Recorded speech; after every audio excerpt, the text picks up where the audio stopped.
Well, good morning, everyone. Welcome along to this session today, where we're profiling the SEAMS product and the project that we've just undertaken with City West Water, South Gippsland Water and Western Water. I'll introduce Craig from SEAMS to run you through the work that's been done, and also Bruce Manane here as well from SEAMS. A number of you have participated in the project. Some of you will be aware of it, and others are coming up to speed. We might just run around everyone in the room, or the electronic room, and if you could just introduce yourself and where you're from. Can you hear me? Can everyone hear me? Yep. Hi, this is Paul from Power and Water. I'm in the operations at Power and Water and champion at IWN. And after you introduce yourself, if you could just then click mute so that we don't get all the feedback, that'd be great. Okay, looks like I can go next. Sarain Gunasekara from Western Port Water, Manager of Asset Strategy Planning and Performance.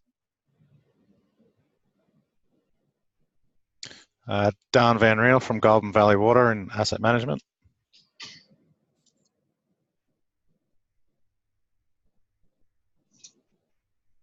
Not sure you can hear me, guys, but Paresh Modi from South Gippsland Water. Hi, Paresh. Hi, guy. Morning, I'm Sean D'Souza, also from Barwon Water. I'm sitting in a different room from Mahal. This is Harma Delhi from Bang Water Asset Management.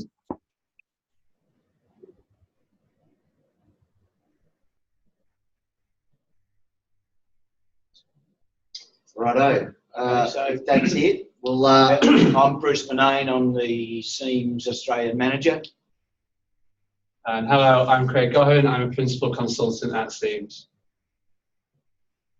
So we won't waste any further time and get underway. Over to you, Craig. Well, Bruce is starting off. I'll start. So what we're going to do is just a couple of introductory slides, and then Craig will get into the guts of what we've done as part of this pilot project. So we're just going to talk briefly about CDA and then SEAMS. So the proposition is, instead of each of the companies procuring this technology themselves, we do it as a joint venture, if you like, a community of interest. So what was proposed here, and we've undertaken over the last several months, is a pilot project to really prove one way or other whether this concept would work.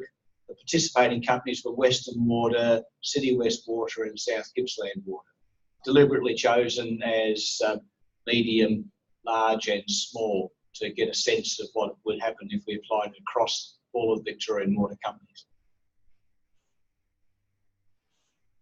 So the aims of the project were essentially, will this community data analytics work in the Victorian water industry?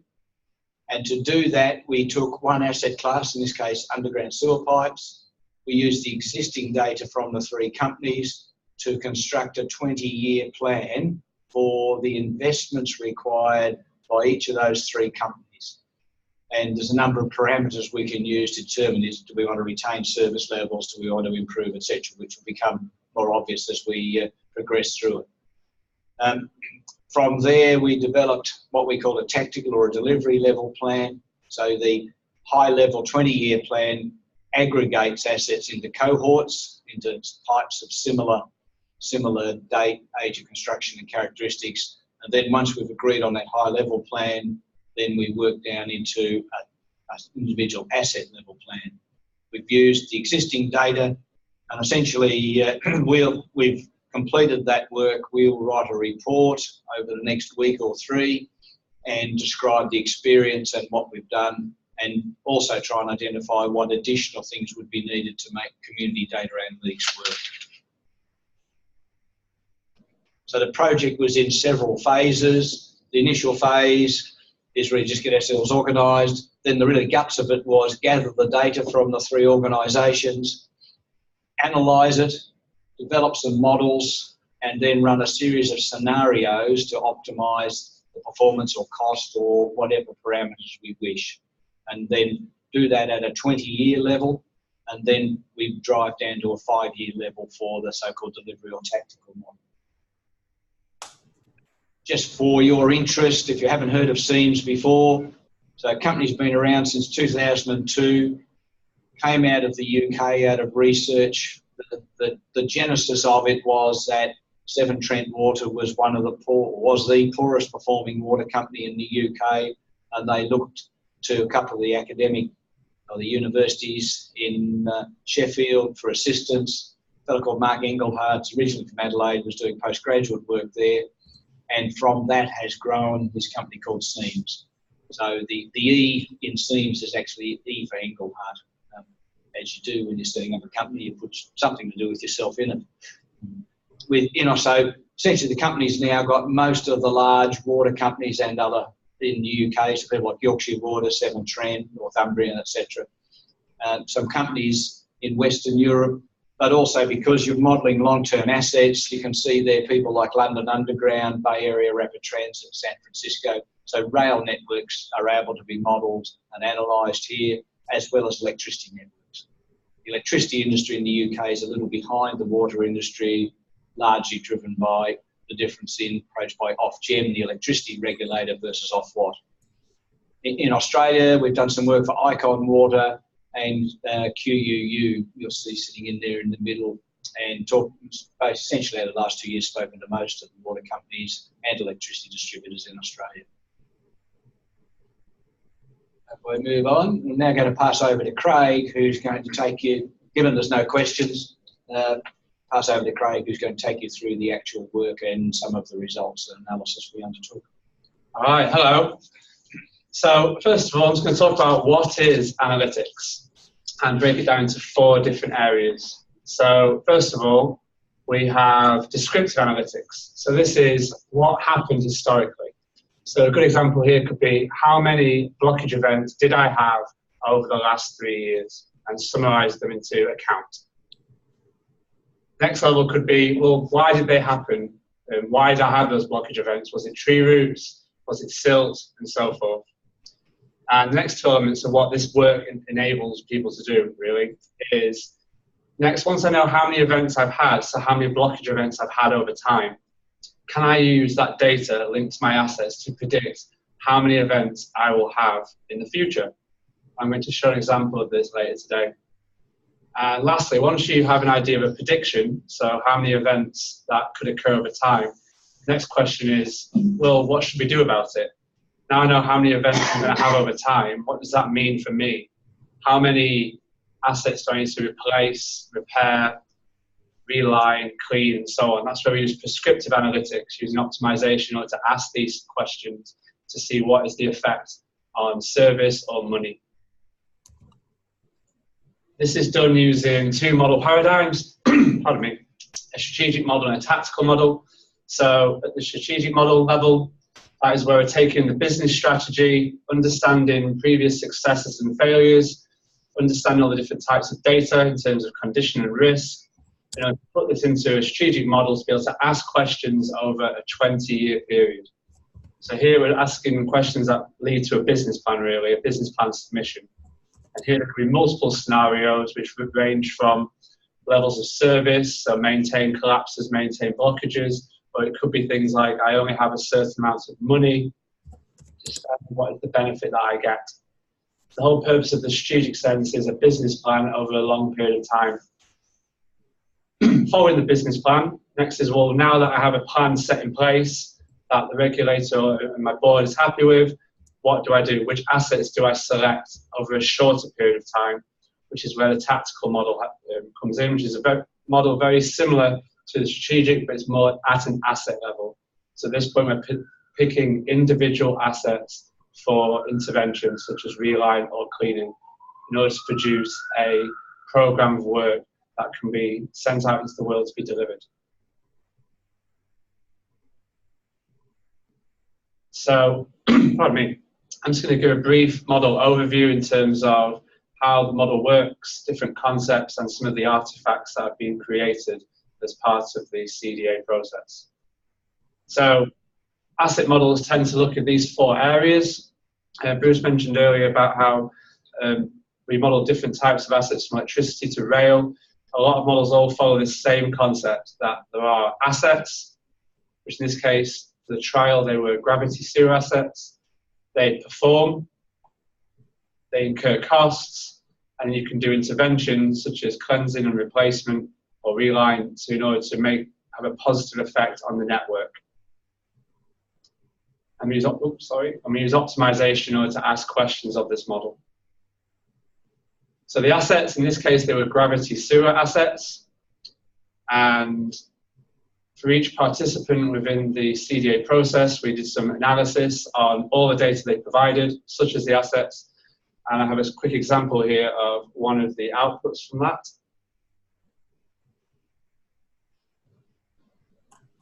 Some of the outputs of the process is what we call these markdown reports. So they're just reports based on the data that a client provided.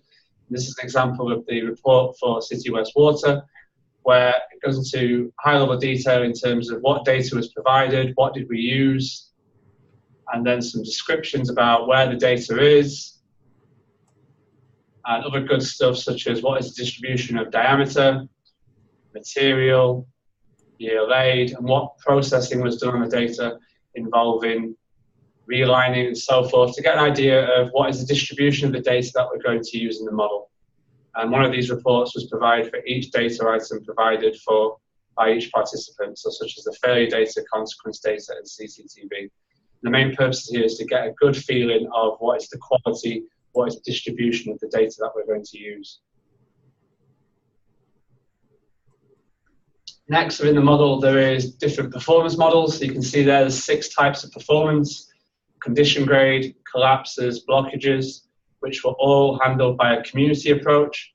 So by a community approach, participants' data was pooled in order to create deterioration relationships.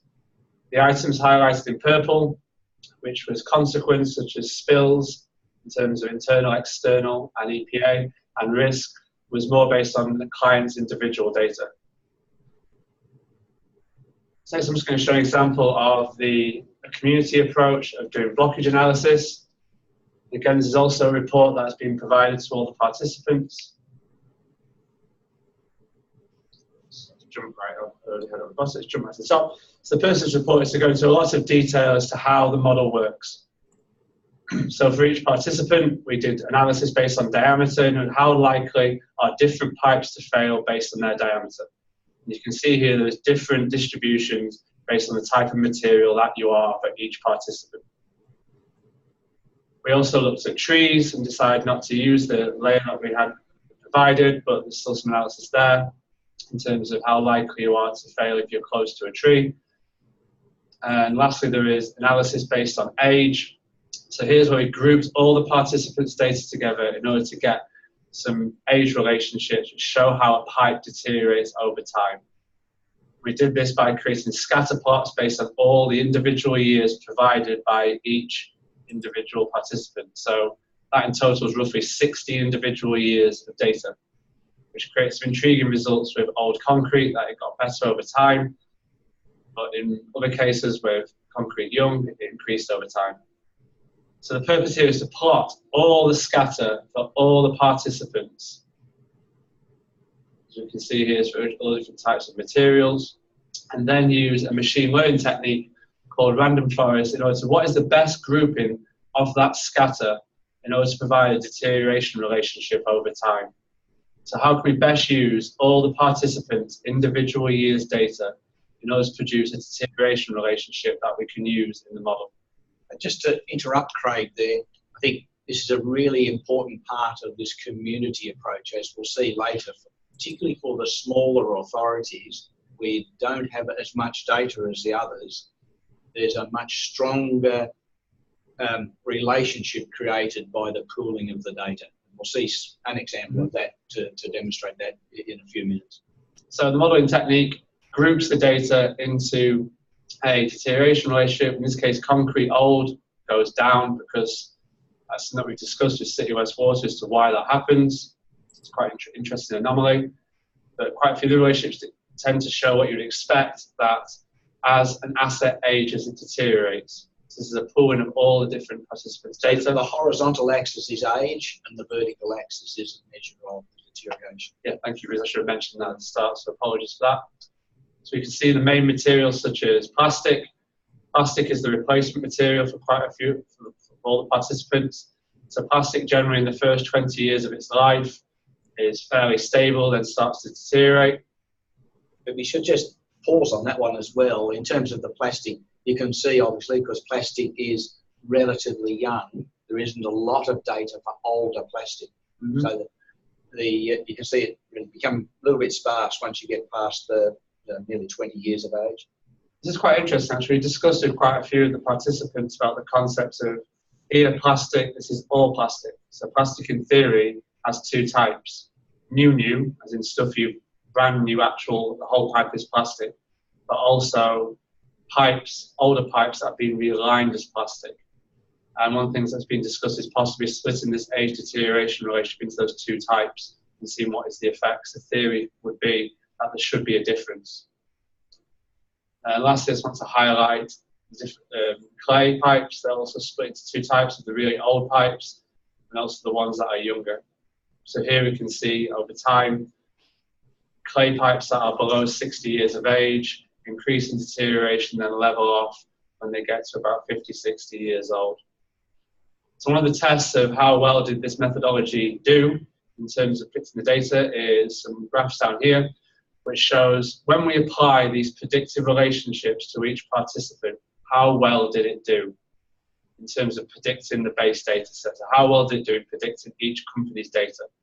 So as we can see, there's some fairly positive results in that the actual events that the company had per year is compared well against what the model predicts per year for each participant. So let's be clear here. What we've done is pulled the data to write an equation to describe the predicted behaviour of the asset over time and compared that to the actual measured performance for each of the individual authorities.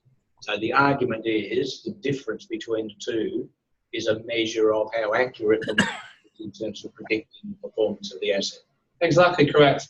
And just to dwell on a second of clay, because I'm very aware these are graphs, so people wondering what actually is the difference between these two values.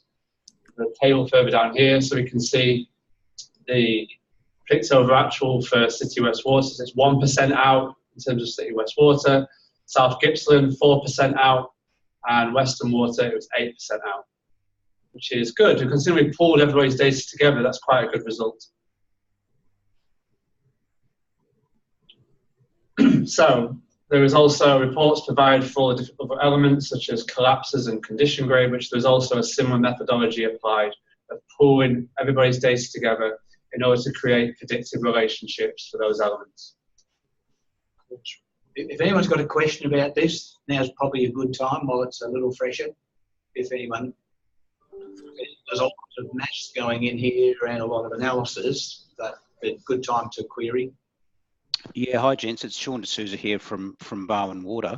I'm just noticing those bar charts that, as you say, do show a really good correlation between predicted and actual failures. They all seem to be on the non-conservative side, which suggests to me a systemic failure, that a systemic error that can be adjusted. Is that your reading of the data? Yeah, we're very aware that the modelling will not capture every single type of failure, every single reason of failure that could occur on these assets. So we use calibration. We calibrate to each individual participant's data to account for the other factors that we might not be able to encounter during the modelling process. So before we go into the optimisation scenarios, we then adjust to bring them back to equal. And essentially what that adjustment's doing is all we've used here is a small set of parameters that affect the performance of an asset. And so the calibration should, in theory, pick up the other parameters and the difference. So those numbers you see on the screen at the moment are affected by several things, particularly the South Gippsland. It's going to be this relatively small number of events. Mm-hmm. you would expect City West Waters, because of a far greater number of events, to probably be a better result at this point. But they are subsequently adjusted. We didn't intend to go into in detail to calibrate to bring them back to be equal before the calculation of the optimisation. Sure. Yeah, calibration is very important because you can't account for every single aspect of failure during a modelling exercise. You can try to, and I think that's something that could be very positive about the community approach, that with more data we can account for more different factors, so we'll have more data to base the failure relationships on. So that's always an aim of any modeler, is to reduce calibration by making sure you account for every factor that's possible that can lead to a failure. Any further questions before I move on?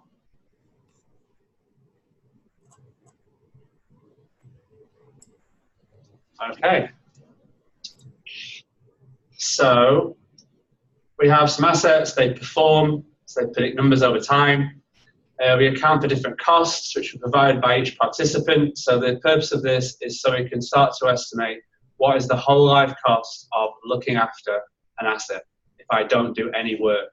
So there's costs on the left there, collapses, blockages, spills, just to account for that whole life cost. And lastly, we bring in the interventions. So interventions are, how do I change items in the network that have a positive effect? So examples here include sewer cleaning, replacement, realigning. So how can I change the assets in order to have a positive effect on my performance? So as easy as one to imagine here is replacement. So replacement makes a pipe like new, so it reduces its age.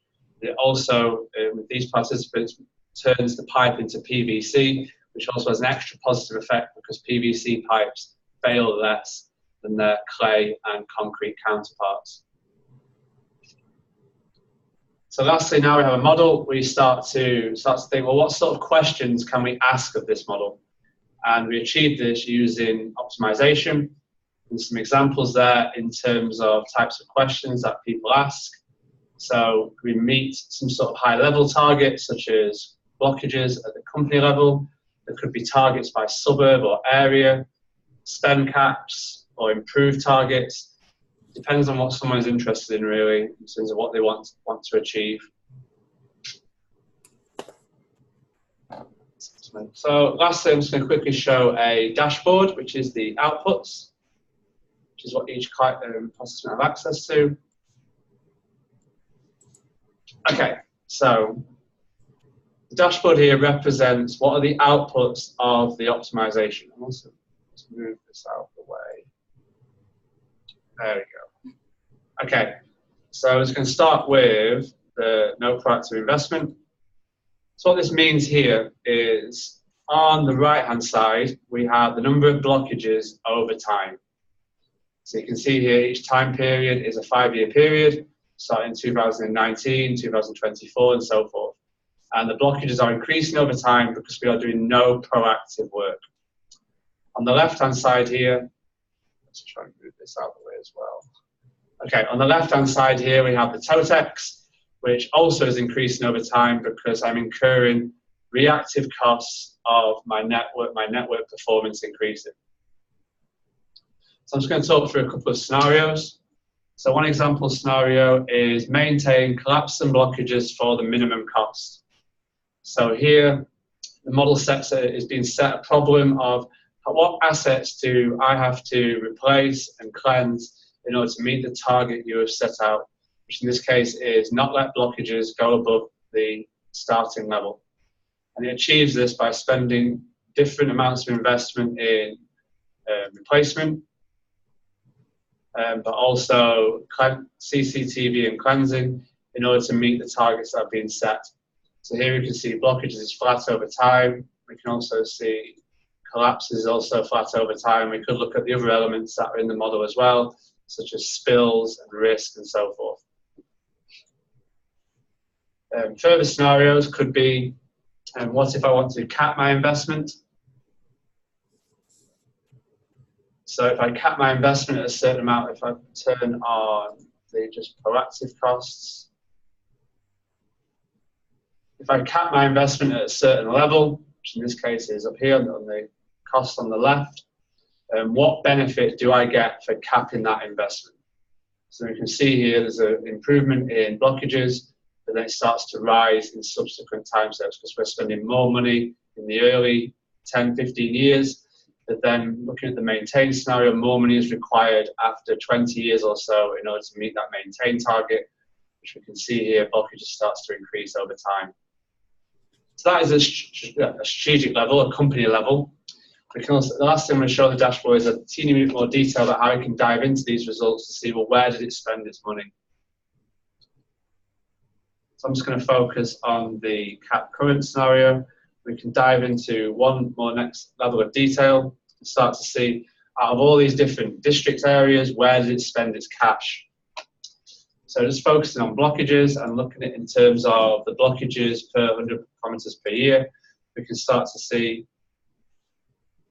if I highlight all the high level, all the areas that produce the most blockages, we can see that quite a lot of the investment is in these areas because the model is seeing that these are good areas for investment because of their blockage rates and the pipes that are contained within them. So should just, if I interrupt again, what this scenario has done is taken the whole area made up of these dozen or more districts and applied the constraint in the scenario across the whole business. We could, though, have applied a constraint in a particular area, one or more of the districts. And one of the areas, the obvious one for City West Water is that, well, do we want the same service level to apply to the CBD versus the other urban suburban areas? So those sorts of scenarios, the choices are able to be made by you. So once you've built the model, you can then start to run some of these scenarios. And I was just reading some information last night. One of the UK water companies, before its most recent submission, ran 10,000 scenarios across the business. Now, you keep track of all of those, is a separate issue, but they're making the point that once we've got the data, we know where it is, we know its age, material type, etc., we can then postulate constraints on the scenarios to really understand in more detail down at a local level, if you like, or a more disaggregated level, what's actually going on within our network. It's a very good point, actually. It's what we call global and local scenarios. If you set a global target, such as maintain blockages, and you let the optimization have free reign of where to select, it will just spend money in which area, which district, suburb, whichever area it's perceived as having the biggest benefit. So therefore, it could overinvest in some, which you can see here. This orange line, Essendon, it's overinvested in Essendon, it's improved the events, whereas some of the areas, we'll turn off this filter here. Some of the areas further down here, it's decided to spend less in this area because these areas, it does not see the benefit. So when Cook's new, so the assets are probably in better condition. It's true. So that is a good argument that the assets are newer in these areas, so therefore require less investment. However, in the real world, sometimes that might not be applicable at certain areas, suburbs. People might expect a certain level of service, so therefore you might want to put a target that, for example, no suburb is allowed to go above the current position, which on the surface will still maintain your network because every individual suburb, region, district will be maintained. However, it will cost you more money because you lose the ability to spatial target. It's however you perceive how to do scenarios. Mentioned yesterday, there's a lovely piece of work around Copenhagen in Denmark where there's 4 districts consolidated to be one water company, and clearly the political influence was such that none of the 4 wanted to be the lowest spender. It was probably okay for someone else to be the biggest, but certainly not, they didn't want to be the lowest. So there were constraints then put about expenditure in each of the 4 constituent municipal councils effectively. And that was just a political decision that was made, but obviously very good reasons. I'm not suggesting we would do that sort of thing in Australia, but others can. Again, it can be politics, it could be service levels to customers, or some of the reasons I've seen before are we have to give a certain amount of work to a contractor, so therefore there has to be a steady amount of work. So the last thing we'll quickly show on the dashboard is going to focus in on one area and sort of see, well, why has this one received all the love?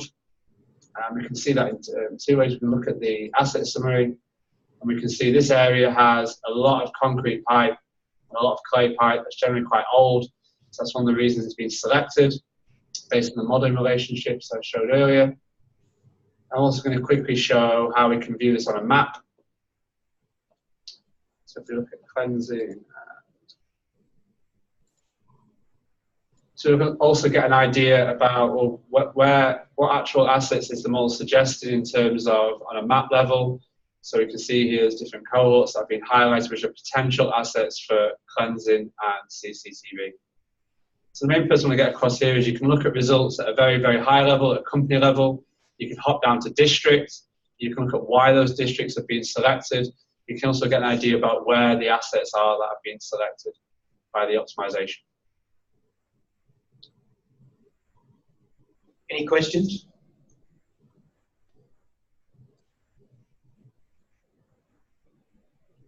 It's just Mehul from Bound Water.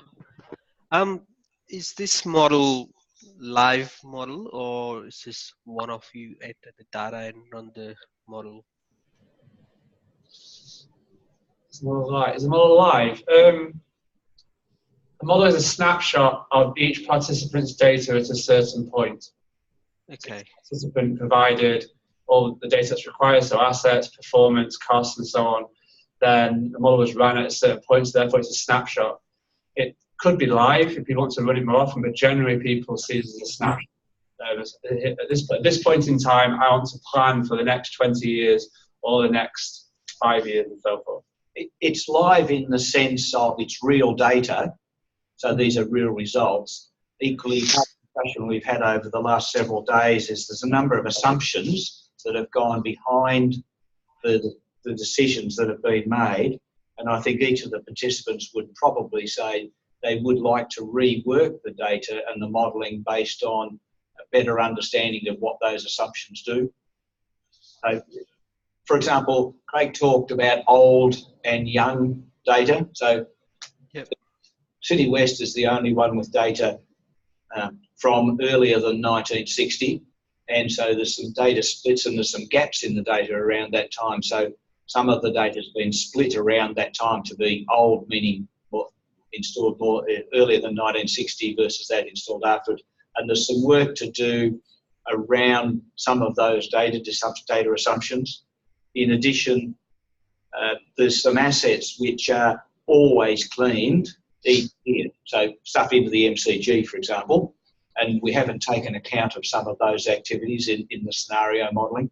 So that we've hesitated to suggest these results would lead directly into making decisions in terms of delivery of asset maintenance work, remembering that the primary purpose of this pilot study was to determine, is there benefit to the Victorian water industry in creating a community solution? And I think our answer in the near term is yes, because the pooling of data adds, and we'll see a little more of this in a moment, but the pooling of data adds significant benefit to all of the authorities, particularly the small ones. But yes, it's live in the sense it's real data, real models, real world scenarios. I guess my question was, if we were to apply this in our authority, can it be made live so it's sort of update on a regular basis? Yeah. So if you're implementing the system and maintaining it, could you do it on a live rotating basis? Yes. Yeah. And companies, the experience from other companies who've done this is that yes, they do regularly introduce newer data as it's gathered.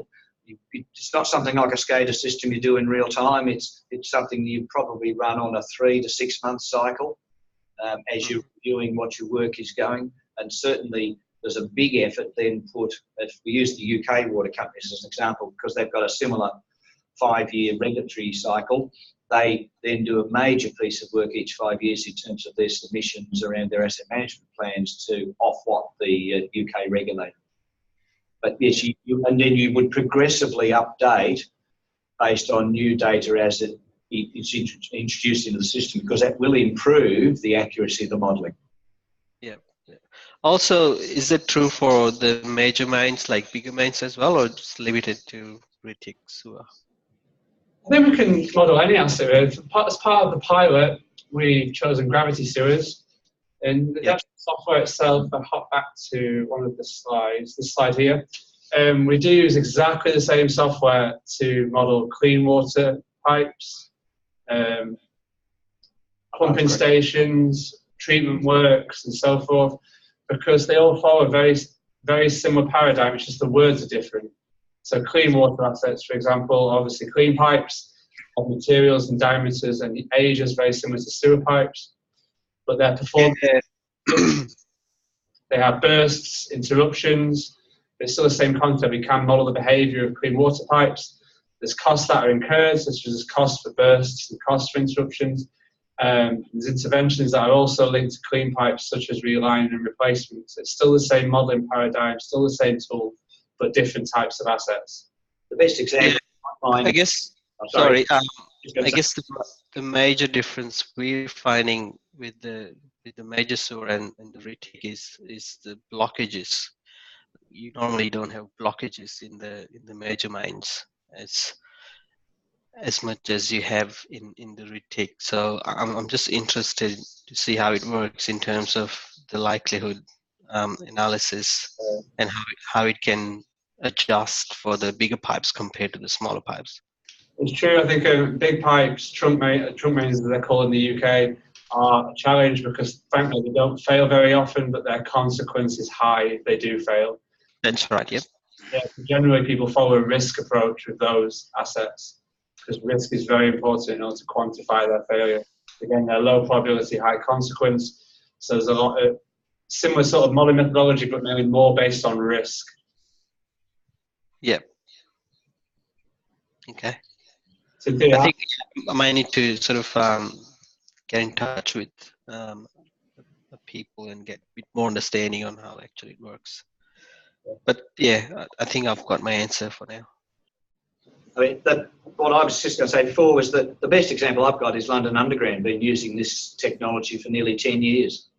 In terms of, so it's the same application, just the assets are different and the modelling is different. And obviously the interventions are different in the rail sense. But it's becoming increasingly used in the rail industry for all of the same reasons in water, under pressure, increasing growth, etc. Yep. In theory, all this is configurable in the software in terms of what assets are, what these, I say words, I mean that in the loosest sense, words that describe performance, whether it be risk, burst, condition, failure. I think in the rail, they have things like sleeper failure, I think is one of the metrics. Again, it's still, I'm getting nodding of heads, that's correct, I remembered correctly, that's good. But again, they are still just numbers that change over time. That's the main thing that describe how your assets perform. And yeah, let's move on. So lastly, I just want to talk about the benefits quickly. Pardon me. And see if people can see the screen. The ability to use optimization, really, so people can basically present to different people, whether it be talking about budgets or doing more with less, or present to internal, external stakeholders, writing the business plan. Next is using a community approach to help pull the data. We briefly talked about that. In any situations where you create bigger data sets is a positive thing. It enables you to do more with the modeling methodology, which is a good thing. There's using our best practice from what we see in the UK water sector, but also very importantly, between each participant. I think it's been very good hearing the discussions from the 3 participants about their opinions on different ways of modeling their assets. Hopefully improving improving targeting of different assets for CCTV. And lastly, understand the benefit, or why are we collecting this data? What is the consequence of the data that I've spent time collecting? So I'm just going to show a very quick example about the community approach. So these are the 3 participants and different types of models we've done. So green means basically they could do it on their own. Yellow means they could do it, but it possibly would not be as robust if it was with the group. And red is they could not really perform a model on their own, or there's not enough data. So you can see there's some differences between each participant. I'm just going to show a quick example of what I mean by the yellow and the red. So I'm going to show example relationships for plastic pipes for the participants on their own. So firstly, Western Water. So I mentioned earlier that with plastic pipes, there was a flat sort of deterioration, which then started to increase, which Western Water, you sort of can see that on the data on their own, but there's not a lot of data points, and you don't really see what happens past 20 years because they've not really got enough data to support that. South Gippsland's same analysis just on their data alone. I say it pretty much shows that pipes get better over time. You could possibly use that as a relationship, but there's not many points it's based on at all. Most of the data is up to 10 years or so, which I would have serious doubts on that as a valid relationship.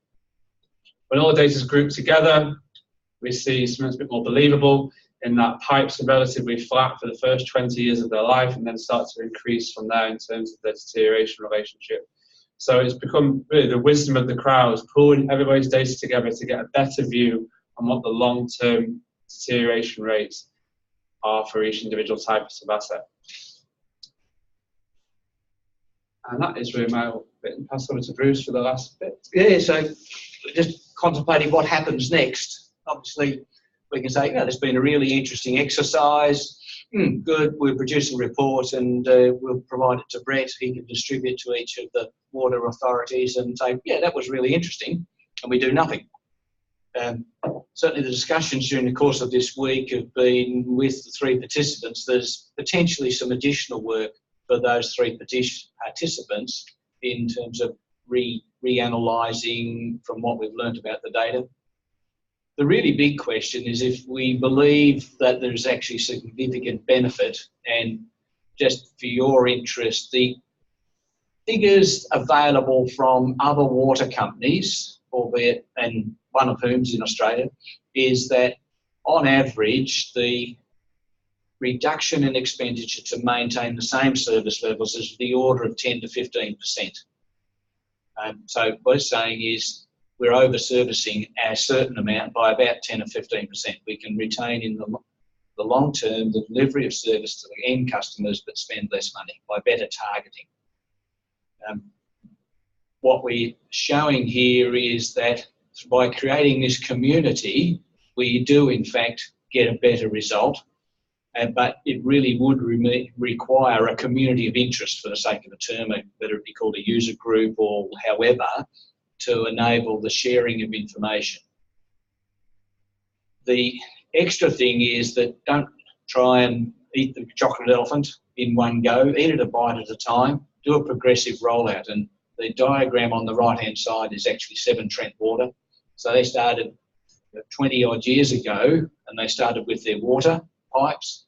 Once they were confident with the water, they moved on and did their sewer pipes. And then they moved on to what's called the non-interest. This is above ground assets, pump stations, treatment plants, etc. And then subsequently they've added in terms of the CapEx optimisation, you can add in buildings, IT, etc. So we don't really care what the asset is that's described, and trying to work out from a CFO perspective, particularly what is the best investment for the organisation. So the key message is don't do it all at once. Don't expect to do it all at once. Pick one or two asset classes and get them working and then move on. And the other thing I propose from a SEAMS perspective, if the Vic Water did move down the path of a community, not everyone has to do it at the same time. And in fact, there's some advantages in just doing it progressively, but we recognise as well that all organisations aren't at the same point. That doesn't mean you couldn't share the results in this sort of forum or manner of what's been undertaken at those who started it off. But there is a discussion point, largely I imagine I'll pass to Brett in terms of what could happen next, what would happen next, and where you want to go. So we're happy to take questions. We're happy to spend as much time as you need here, or if there are other questions, send them through to Brett or myself, and I'll make the offer. We're happy to come to each of the utilities over the next month or two or three or whatever, just to talk about what's going on with this trial. Craig's obviously going back to we should say he's based in Sheffield in the UK, which is where SEAMS is based, so he's on a plane tomorrow night back home, because he's got a very important concert to go to on Saturday night in Sheffield.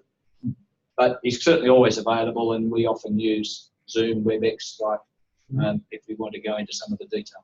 But thank you for your time, and Yeah, thank you. questions, and Brett. Great. Well, thank you, gentlemen. Any questions from the audience?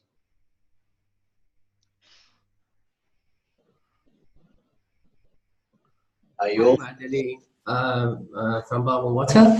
Thank you for the presentation. My question is more about the flexibility of the software down the track. How is possible for user to combine the decision scenarios, change the decision scenarios, add to the list of the likelihoods, failures, and consequences? Is it something that we can do it on our end, or it has to be on your end? No, it's you can make that choice, and certainly of the existing SEAMS customers, many are and we encourage them to be self-sufficient. So in terms of installing, the software is hosted in someone else's data center, Amazon or Azure, and we'll install the software, do that, help you through the first model, if you like, in terms of loading of data analysis as part of the training exercise. So essentially, the approach is, let's pick an asset class, we'll identify the data that you need, you'll find the data, and then we'll work together to load it. And if you like, you shadow us, and then as we start to move forward in time, we progressively step away and you take over responsibility. So that our aim is for you to become self-sufficient. There's two services we would always provide. One is obviously software support, a help desk, and ongoing product enhancement, just in much the same way any software provider does. And then, if I'd like to call it, special consulting assistance. This is I did something that didn't work. Why did that happen? Or I've got a complex problem. I haven't done it before. This is how I'm thinking about doing it. You can contact us and we would provide some support to enable you to do that. But the essence of the proposal is that you would become self-sufficient and you can manage it yourself. The configuration of the scenarios is relatively straightforward, and we won't show you the application at the moment, but essentially by setting the parameters, you would have some training and be able to do that. In terms of the data modeling, there's a series of scripts which come with the solution. They're written in R, which is a quite modern language, and you'll have people in your organisation who can already do that, and we just train them up and you would become self-sufficient, because if you want to do something different or special, then you would just modify those R scripts to your heart's content. And the value of the potential community of interest via IWN, for example, is that we can share that stuff between each other as well. Mm-hmm. And it fits in with other areas that we're focusing on with IWN. Mm-hmm. Thank you. I appreciate that. Hi guys, it's Ming here from Bottled Water as well. Just in terms of your data pooling, how does it impact on City West Water when they have perfect data while other organization with less data coming in? Will it impact on the result coming out for them? That's a very good question. I think that's something we could look at in terms of sensitivity about how affects on each participant. I think it's a positive thing of bringing everyone's data together, because it enables to sort of get a long-term view on what the failure rates are going to be. I think it'll be very, very good if we have more participants. We could split the data further. Obviously, City West is quite urban-based. Western Water is, I'd say, half urban, half rural, what I've seen, whereas South Gibson is very rural. If we had more participants, we could make those sorts of splits to enable further improvement in the relationships to account for where a participant is. So if you run the model now without other authority data, purely just on City West Water data, will they get a more accurate result? That's a good question. I have to look into that. Because the failure relationships would just be based on their data. So that's the other thing that has to be ran. In terms of a more accurate result, in terms of accuracy, in terms of predicting their data set, possibly yes, because they've got a lot of failure data. Yep. But the fundamental modelling argument is that the more data, the better. Yes. The concern is about the quality of the data each water authority possess and how it come in. If everyone follow the same standards or same way we capture the quality, then the quality will be good. But to form that standard across the board is a major task. I agree, but it's also one of the benefits of this approach, really, of having those discussions, such as there's a good one that I talked about the other day, is people don't record third-party events. So in theory, the failure model at the moment, I say one area of improvement is, should you include third-party events in any sort of modelling exercise? Because frankly, it wasn't your fault. It wasn't the asset's fault. So therefore, is that an improvement that could be made in terms of the data? And it's really having those discussions to move forward to no data set will ever be perfect. Yep. It's the nature of life. But we can use what we have, learn from it, and then progress. And then hope the next time we do the modelling exercise, the data will be better. Yep. So incrementally getting better over time. It's an interesting argument around the backhoe operator who puts the bucket through the water pipe or sewer pipe. If there's an average of those per year or per decade or whatever, then should it actually be in the model or be already considered a random event that shouldn't be modelled? And that's a discussion you can have. And it's an example of one of the things that's arisen in the analysis of this data, that all events were considered to be non-random, if you like. Yeah. Caused as a result of ageing, the diameter of pipe material or other factor of trees. And the analysis of the impact of trees is quite an interesting area. I think is the nice way of saying it's freaking hard to work out how to actually take account of it. So I've taken into account areas of data quality. The tree analysis I flashed up earlier, I thought was a genius idea and was brilliant, but apparently the layer that was provided is not as accurate as we would have hoped. So that's why there is some analysis on it we've decided not to be used. We have made sure with each participant where we've used data that there is a form of harmony. For example, there is the condition grade data. There is different ways to interpret condition grade surveys. We're making sure that people interpret condition grade in a similar way to make sure that the numbers that we get out of the modelling exercise are representative for each person. So there is still elements of chatting to the participants to make sure that we don't just combine all the data together in a willy-nilly fashion, and making sure there is a uniform approach to make sure that what one person classes as a blockage is a blockage and so forth. And I think, to me, it demonstrates the value of the community in terms of driving, hopefully, better quality outcomes for the Victorian community overall by helping some other authorities see things in a different way. Hi, gents. It's Sean here from Barwon Water again. Just a question. Where is the data actually sitting at the moment? Is it sitting with the 3 individual trialists, or is it sitting in a kind of a central data set and you've done all the analytics? Are they actually using it now and sharing data? What's the story there? At the moment, the data sits within our EDA software, which each participant has access to. I've shown 2 scripts today, or the outputs of 2 scripts, one for the assets and one for the blockage modelling. Each participant has access to those 2 scripts I've shown on the screen, plus quite a few more in terms of modelling methodologies and summaries of their data. So they do have access.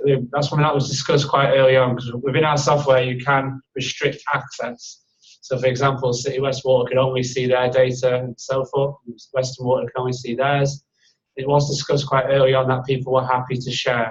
So people were happy to see each other's dashboards and people were happy to see each other's data sets. So at the moment it's a community of people can look at what other people's models and outputs have been. It's all sitting within a web application which they have access to, is also a simple answer.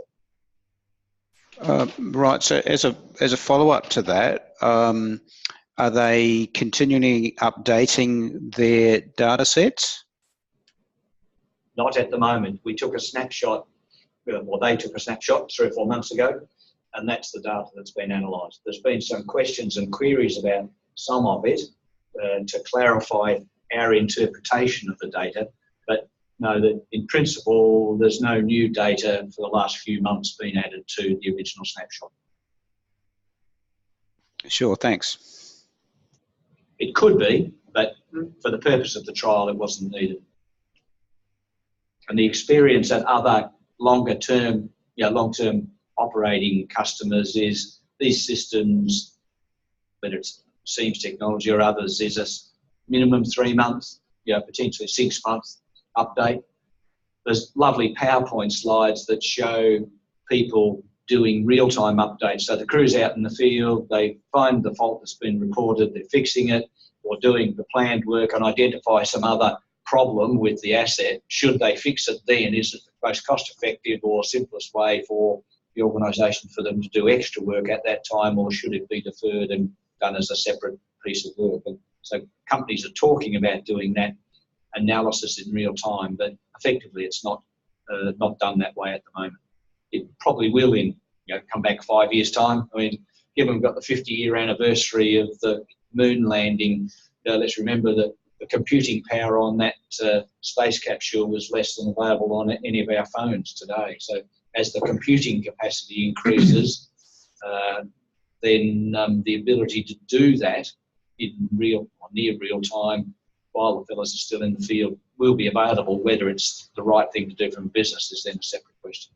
We're starting to see more real-time models. It's maybe a conversation for another day, but Severn Trent Water last year panicked because we had a drought. So shock horror, there was hot weather in England last year. But yeah, they almost became very close to being a drought. So therefore people panicked.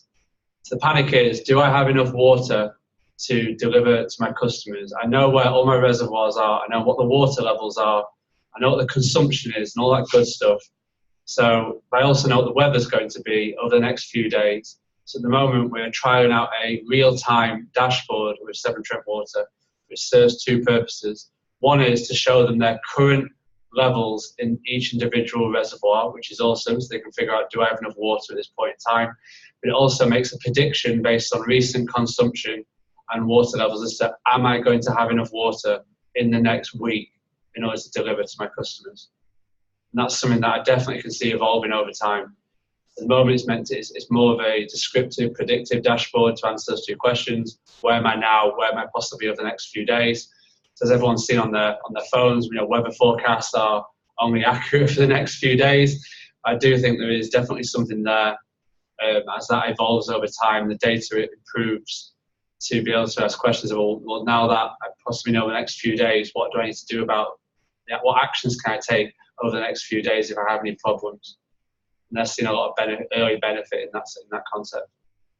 I probably was a bit remiss not to do a bit of an intro as to why we've done this project at the outset, and made a bit of an assumption that if you're in here listening that you got that you had that background to it. But as part of the flagship trials that IWN undertook over the last couple of years, one of the tools that was identified as a potential for particularly around better utilisation of data within our businesses and sharing of data was a trial of this product SEAMS.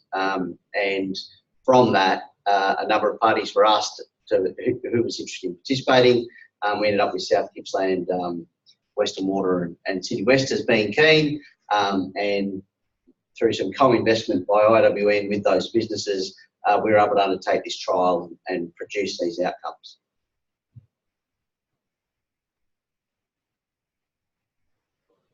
All right, if there are no further questions.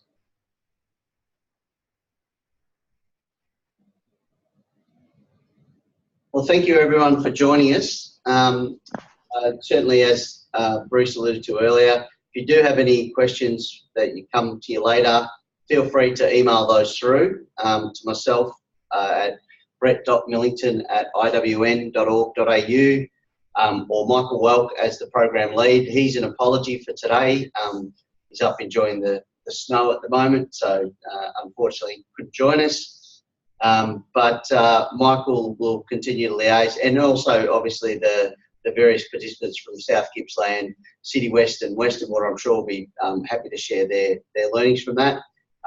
As the final reports are brought together, we'll share those, and there might be another broader community of interest around discussing where do we go forward with this as well as an opportunity for IWN, the Victorian water industry.